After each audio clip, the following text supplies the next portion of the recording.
So, if you haven't heard, the next game in the Dragon Age series has finally gotten a few new details that we can latch onto thanks to this year's Gamescom.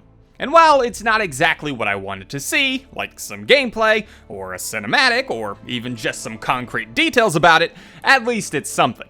Now let me start by saying, the information that we did get is mostly just market speak to confirm that the game is still in production, with some concept art thrown in because, presumably, they've really got nothing substantial done on the project yet. That being said, let me kick this off by saying that this lack of progress on the project is pretty annoying. I hate being shown things so early in production, and we saw this game 2 years ago in 2018 being teased, and it seems like they still have very little done. How, damn it? Personally, what I wanted to know most about this game were the rumors that it was going to have a live service component. This is something that I remember hearing about way back when the game was announced in 2018, and it's an instant worrying phrase for me. So I was hoping to get a more concrete stance on what exactly was meant when BioWare said that the game would have a live element. Unfortunately, this wasn't something that was discussed in the new developer trailer. However, while doing some research on this game, I did see that this was addressed in a tweet by BioWare's general manager, Casey Hudson, who said, "Too early to talk details, but when we talk about live, it just means designing a game for continued storytelling after the main story." Take that for what you will. I don't really know what it means, but again, it's not something that was discussed in the developer trailer. So I'm personally hoping that this was an idea that was scrapped after the train wreck that was Anthem.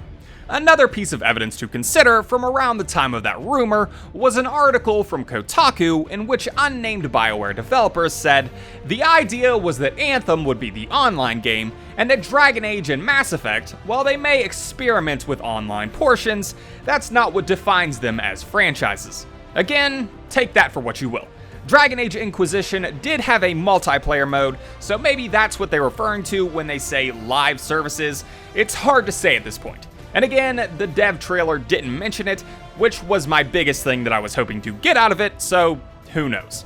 I think the biggest fear for the live service thing is that the game will have a focus on multiplayer, because these things seem to go hand in hand in most games. However, based on the comments of the developers and Casey Hudson, it seems like what they're referring to when they say live service is that the game will be updated with further content after launch.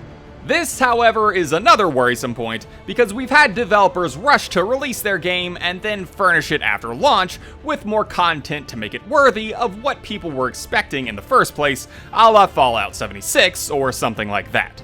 Again, it's kind of hard to say at this point.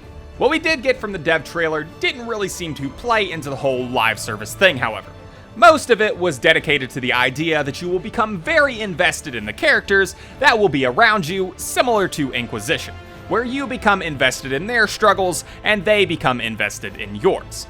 We also got some very minor details on the story, where the lead writer tells us that the story will follow the concept of what we would do if we didn't have power.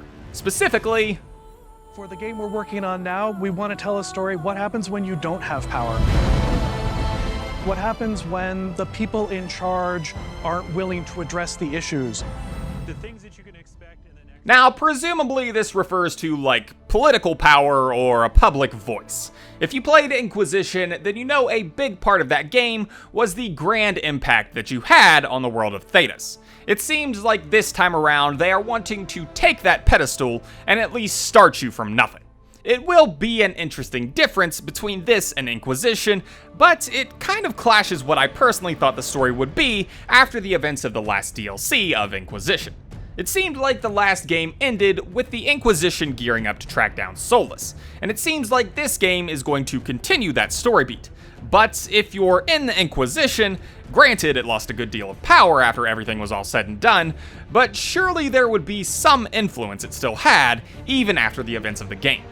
It's hard to say, we don't even know if we'll be associated with the Inquisition in this game, but that's where I thought they were going when they showed us the initial trailer for the game.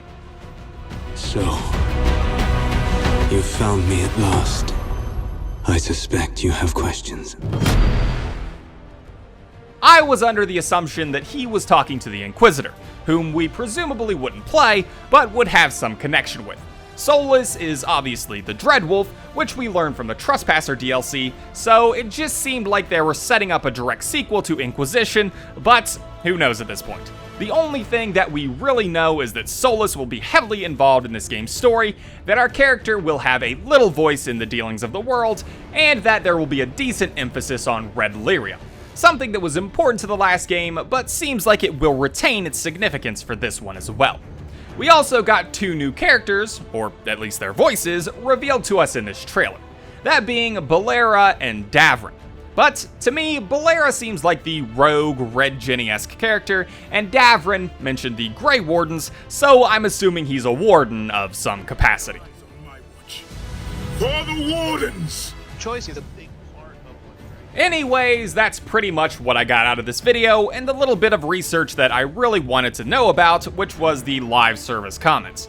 BioWare's reputation is pretty tarnished at this point, but I recently went back to Inquisition at the beginning of this year to replay the game and finally get around to the DLCs, because people told me that it wasn't as good as I remembered, and I think they were wrong. Inquisition was a good game, and I enjoyed it even in 2020. I still have high hopes for the new Dragon Age game as well. Will it disappoint me when we finally get some more substantial information about the game? Given BioWare's current track record, probably, but we'll cross that bridge when we come to it. All that being said, thank you all for watching, let me know what you think in the comments down below, and I hope to see you all in my next video.